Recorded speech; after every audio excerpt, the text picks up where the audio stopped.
Olá pessoal, tudo bem? Vamos fazer agora o nosso exemplo de análise de dados dentro do Python. Vamos utilizar aqui a nossa ideia é Spider, e dentro do Spider vamos fazer a carga de dados a partir de um banco de dados SQL. Ok? Para isso a gente vai utilizar basicamente duas bibliotecas, o Pandas para criação de um objeto data frame, para tratamento posterior dos dados, e a biblioteca SQLite 3, que nos permite criar uma conexão com bancos de dados SQLite, ok? A gente já tem aqui um exemplo pronto para a gente seguir, vamos executar passo a passo e acompanhando o significado de cada uma dessas etapas, ok? Então vamos aqui. Primeiramente, a gente importa as bibliotecas, né? Vamos selecioná-las e executar aqui, né, no Spider, para você executar linhas específicas, você seleciona as linhas e pressiona F9. Se não há retorno para ser exibido, simplesmente a gente muda aqui a linha no cursor. É o que aconteceu aqui conosco. Então vamos lá, depois que a gente executa as bibliotecas, que a gente já está com elas carregadas, a primeira etapa a ser realizada é criar uma conexão com o banco de dados. O SQLite, né, um banco de dados bem leve, ele normalmente trabalha com arquivos que podem ficar armazenados em um servidor ou, no nosso caso aqui, na máquina local. Então, essa primeira linha aqui, o que eu estou fazendo? Eu estou criando um objeto, dando o nome dele com.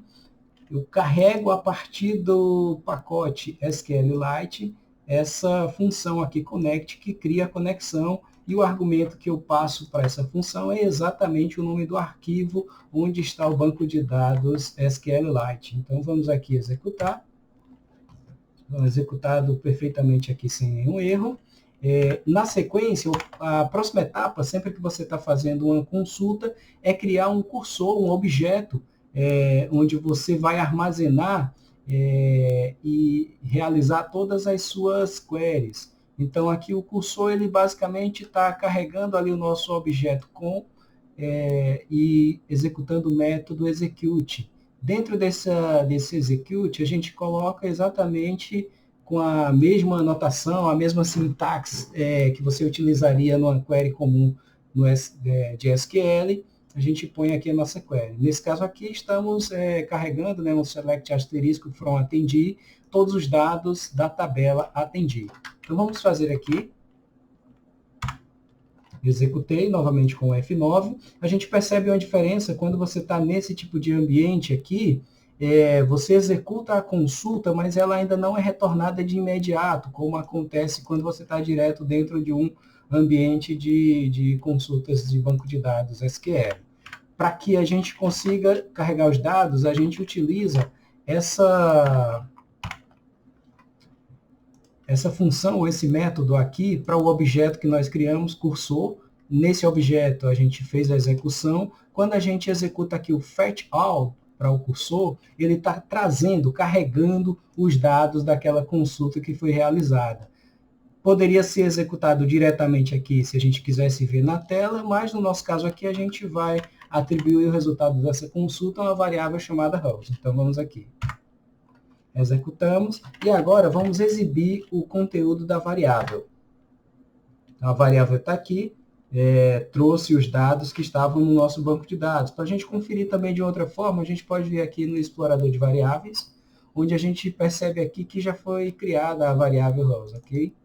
Poderíamos observá-la dessa forma aqui, dando um duplo clique e analisando os dados de forma tabular. Depois disso, o que a gente vai fazer é exatamente agora usar a biblioteca Pandas para criar um objeto do tipo DataFrame, que é um objeto que ele trata os dados ou carrega os dados de forma tabular e tem diversos métodos de análise, seja direta a partir de comandos ou de funções do próprio Pandas, ou utilização de funções embutidas dentro do Python ou bibliotecas matemáticas e estatísticas, como, por exemplo, a NumPy. Então, vamos fazer aqui,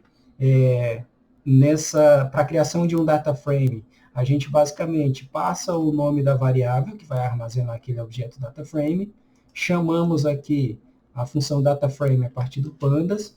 O primeiro atributo é exatamente a base de dados, então, como a gente já viu aqui, nossos dados estão dentro de rows, a gente coloca ele como sendo a origem dos dados para a criação do nosso data frame. Essa partezinha daqui a pouquinho eu explico o detalhe dela, mas basicamente a gente já está utilizando aqui esse atributo, esse argumento columns para passar os nomes das colunas que o nosso data frame vai ter. Eu vou executar e daqui a pouquinho explico exatamente como ele pegou os dados das colunas que estavam no nosso banco de dados original e transformou nas colunas do data frame.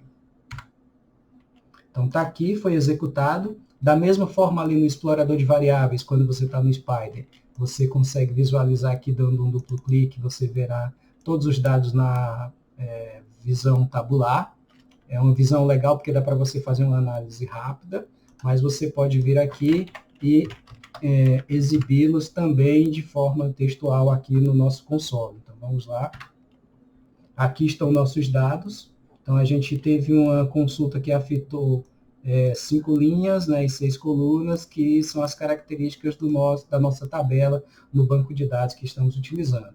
Antes de a gente falar um pouquinho ali sobre o próximo passo, vamos só ter um cuidado com o seguinte: sempre que a gente executa uma conexão com o banco de dados, depois a gente deve encerrá-la para evitar problemas de segurança, senão esses dados ficariam ali carregados em memória.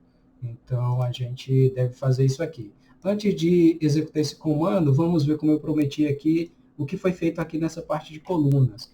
A gente está vendo aqui uma list comp, né, a criação de uma lista a partir de uma interação com um loop for, ok? E ele está iterando aqui os dados desse objeto cursor, que a gente já viu ali acima, que foi utilizado para a execução da nossa query, e um atributo desse objeto chamado description.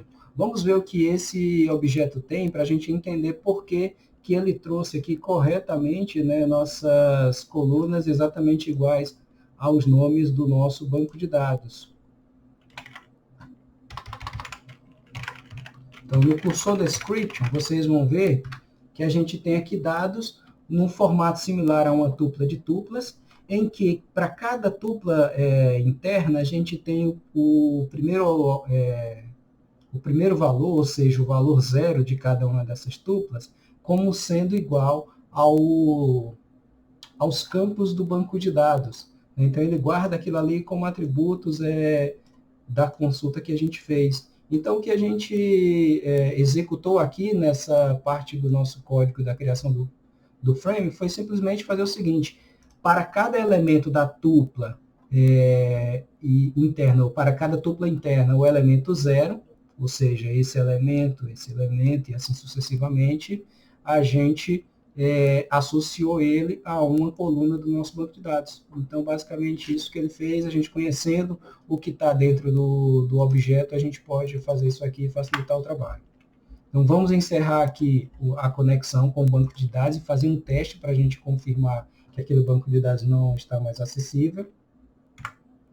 Então, aqui, basicamente, a gente encerrou. Eu vou repetir a tentativa do cursor aqui, da execução da nossa query.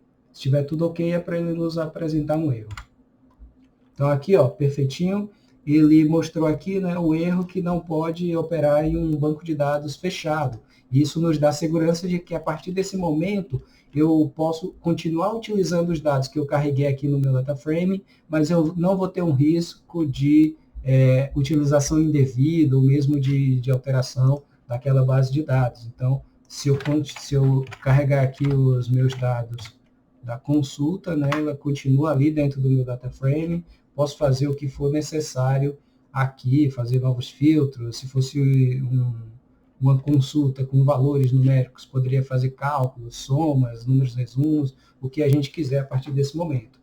E um outro ponto interessante, depois a gente pode até fazer um vídeo específico para isso, é que essa linha aqui da nossa consulta, a gente viu aqui sendo utilizada para um select, mas na verdade o que eu estou fazendo aqui é um tipo de query dentro do meu banco de dados. Então, qualquer instrução SQL válida poderia ser incluída aqui, que uma vez que eu estou conectado com o meu banco de dados, esse método aqui, execute, ele vai executar a instrução SQL que eu passar aqui. Então, se eu colocar uma instrução insert, update, delete, qualquer instrução válida seria executado. Então, é interessante que esse pequeno exemplo nosso ele serve para qualquer tipo de operação em banco de dados que você precise fazer para um banco de dados que utilize SQL, no nosso caso aqui o SQLite, ok?